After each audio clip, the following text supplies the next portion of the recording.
बिस्मिल्लाहिर्रहमानिर्रहीम जी, मैं हूं ज़ुल्फ़िकार अली शाह और आप देख रहे हैं मलगा टीवी चैनल।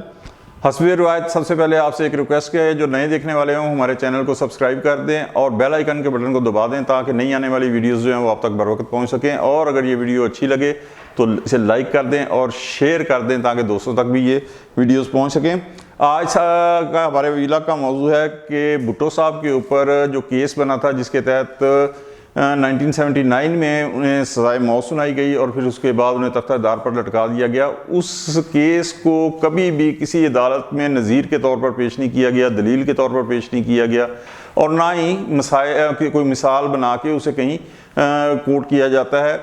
लिहाजा किसी ने भी, पाकिस्तान की अवाम ने पहले तो एक था लेकिन अब पूरा जो एक पाकिस्तान की अवाम है उन्हें कहीं पर भी उस केस को कंसीडर नहीं किया जाता कि ये कानून के तहत उन्हें सज़ाए मौत दी गई थी, बल्कि हर जगह ये एक तस्वर किया जाता है और ये हकीकत जो है ये तस्लीम हो चुकी है कि उन्हें इंतकामन सज़ाए मौत दी गई और तख्तादार पर लटकाया गया। लिहाजा 2008 से लेकर 2013 तक जो पाकिस्तान पीपल्स पार्टी की हुकूमत थी, 2011 के अंदर उस वक़्त के सदर आसिफ अली जरदारी ने आइन के आर्टिकल 186 के तहत सुप्रीम कोर्ट में एक सदारती रेफरेंस दायर किया कि जिसके तहत उन्होंने कहा कि जनाब इस केस को सुप्रीम कोर्ट बराए मेहरबानी रिविज़िट करे और देखे कि ये केस जो था वो सही तरीके से चला या नहीं चला और ये सज़ा सही हुई या नहीं हुई, इसे दोबारा रिविज़िट कर लिया जाए। लेकिन सबसे पहले उस वक़्त के जो वकील थे पाकिस्तान पीपल्स पार्टी की तरफ से, आजकल वो खैर से तहरीक-ए-इंसाफ के रहनुमा बाबर अवान साहब, उन्हें सुप्रीम कोर्ट ने कहा कि जी ये नुकात जो हैं रेफरेंस के अंदर वो वाज़िया नहीं है। उसके बाद जो कैबिनेट थी उनकी मंजूरी से 5 नुकात जो थे ना वो दिए गए उस रेफरेंस के अंदर। एक कि क्या साबिक़ वज़ीर-ए-आज़म के कत्ल का अदालती ट्रायल आइन में दिए गए इंसानी हकूक़ से मुताबिकत रखता है या नहीं रखता। दूसरा, क्या भुट्टो साहब को दी जाने वाली सज़ाए मौत इस्लामी कवानीन से मुताबिकत रखती है या नहीं रखती। तीसरा, क्या वादा मौक़ के गवाह के बयान पर किसी को फांसी दी जा सकती है। चौथा, क्या इस केस के फैसले को किसी अदालत में मिसाल के तौर पर पेश किया जा सकता है। और पाँचवा, जब रिकॉर्ड में समाअत करने वाले जजेस का रवैया गैर जानिबदाराना हो तो क्या फैसले को मुनसिफाना करार दिया जा सकता है कि नहीं। ये जो था 27 अप्रैल को जो इसकी समाअत हुई उसके हवाले से ये सारा हुआ कि जी आप वाज़िया नहीं है, लिहाजा वाज़िया नुकात जो हैं वो सुप्रीम कोर्ट में पेश किए जाएं। तो कैबिनेट की इजाज़त से ये 5 नुकात जो थे रेफरेंस के अंदर पेश किए गए। उस वक़्त अदालत ने जो चीफ जस्टिस इफ्तिखार चौधरी साहब की सरबराही में वो बेंच 11 रुकनी बेंच जो समाअत कर रहा था, उन्होंने 10 अदालती मामलीन जो थे वो भी रखे, जिनमें एतजाज़ हसन साहब, SM ज़फ़र साहब, अब्दुल हफीज़ पीरज़ादा साहब, फ़खरुद्दीन इब्राहिम साहब, खादर अनवर साहब, मखदूम अली खान साहब, लतीफ़ अफरीदी साहब, अली अहमद कुर्स साहब, जस्टिस रिटायर तारिक महमूद साहब और बैरिस्टर ज़हूरुल हक साहब शामिल थे। इनमें से ज़ाहिर है कि कई एक जो हैं जिनमें SM ज़फ़र साहब हैं, अब्दुल हफीज़ पीरज़ादा साहब हैं, फ़खरुद्दीन इब्राहिम साहब हैं, इनकी डेथ हो चुकी है तो वो तो अभी इस वक्त नहीं है, लेकिन नया बेंच बनेगा, ज़ाहिर है नई चीज़ें सामने आएंगी। अब यहाँ एक हवाले से बात कर लूँ आपको कि जजों के जो गैर जानिबदार होने का कहा गया तो उनका रवैया कैसा था। लाहौर हाई कोर्ट के जो जज थे मौलवी मुश्ताक साहब, सबसे पहले तो उन्हें इस केस को इस बुनियाद पर सुनने से इनकार कर देना चाहिए था कि लोअर कोर्ट से जो केस सुनने का हक था भुट्टो साहब का वो सल्ब कर लिया गया, एक किस्म का उन्हें नहीं, वो उनका हक जो था वो ख़त्म कर दिया गया और डायरेक्ट जो था बराह रास्त ये केस लाहौर हाई कोर्ट में चला। लेकिन चूँकि मौलवी मुश्ताक साहब तो बजाते खुद भुट्टो साहब अपने दिल में भुट्टो साहब से नफरत कर रखते थे, उनसे बुग़्ज़ का बहुत ज़्यादा जज्बा था। उसका अंदाज़ा आप इस बात से लगाएं कि एक समाअत के ऊपर, हेयरिंग के ऊपर किसी वजह से घुसा गया उन्होंने, तो उन्होंने वहाँ पुलिस अफसर को कहा भुट्टो साहब की तरफ इशारा करके कि इसे सीधा वक़्त इस्तेमाल करते कि इसे बाहर ले जाएं और इसे बताएं कि इनकी औकात क्या है।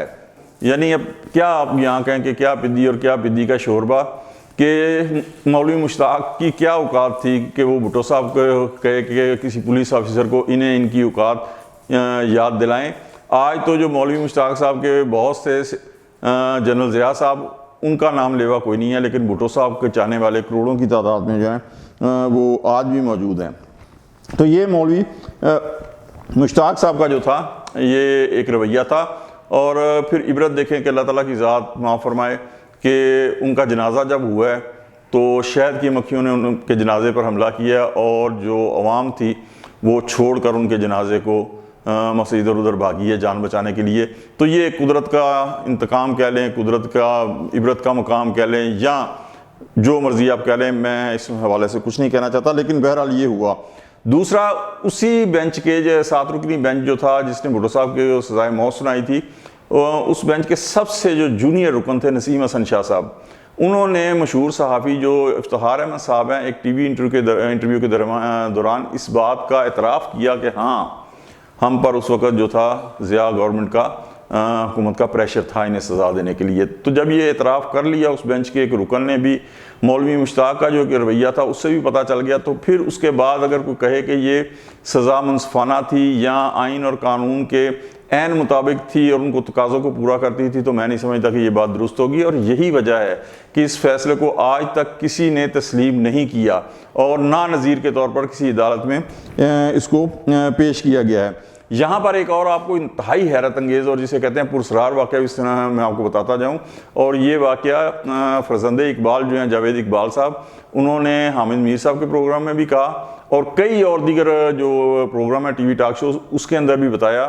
کہ جس رات کو بھٹو صاحب کو پھانسی ہوئی ہے, یعنی 3 اور 4 اپریل کی درمیانی رات کو,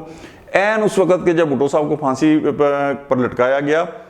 اسی وقت انہوں نے کہا کہ جی وہ اپنے بیڈ روم میں سوئے ہوئے تھے اور باقاعدہ ان کے جسم سے چادر جو ہے وہ کھینچی کے اتاری گئی. جب انہوں نے دیکھا تو وہاں پر بھٹو صاحب کھڑے ہوئے تھے, کف ان کے کھلے ہوئے تھے, گریبان ان کا کھلا ہوا تھا, جس طرح وہ عام عوامی اجتماع سے تقریر کرنے جاتے تھے ایک بالکل عوامی انداز میں. تو انہوں نے وہاں پہ ایک جملہ کہا کہ look what they have done to me, انہوں نے میرے ساتھ, دیکھو انہوں نے میرے ساتھ کیا کیا ہے. انہوں نے کہا جب دیکھا تو وہ بھٹو صاحب تھے, اور محترمہ شہید بے نظیر بھٹو صاحبہ نے اپنی کتاب میں اس بات کا ذکر کیا ہے کہ یہ واقعہ بھٹو صاحب کے کئی اور دوستوں کے ساتھ بھی ہو چکا ہے. تو میں اب زیادہ ظاہر ہے کہ وقت نہیں ہے ایک ویلاگ کے اندر میں مزید دہراؤں. انشاءاللہ ان کے کارنامے جو ہے ان کی سالگرہ 5 جنوری کو جب ویلاگ کروں گا تو اس وقت ضرور پیش کروں گا. آج میں فیض احمد فیض کی جو نظم ہے جنہوں نے بھٹو صاحب کے بارے میں لکھی, اس کے چند اشعار سنا کے اپنا ویلاگ ختم کرتا ہوں کہ کبھی تو یہ سوچنا تم نے کیا کیا لوگو, یہ کس کو تم نے سرے دار کھو دیا لوگو, ہوائے بغض و خباثت چلی تو اپنے ساتھ, اڑا کے لے گئی انصاف کی قبا لوگو, دیا تھا صبح مسرت نے ایک چراغ ہمیں, اسی کو تم نے سرے شام کھو دیا لوگو, سلا دیا جسے زندہ میں تم نے موت کی نیند, جگائے گی اسے حالات کی صدا لوگو. آج تک کے لیے اتنا ہی, انشاءاللہ اگلے بھی تک میں پھر ملتے ہیں. اس وقت تک کے لیے ذوالفقار علی شاہ کو اجازت دیجیے. اللہ حافظ.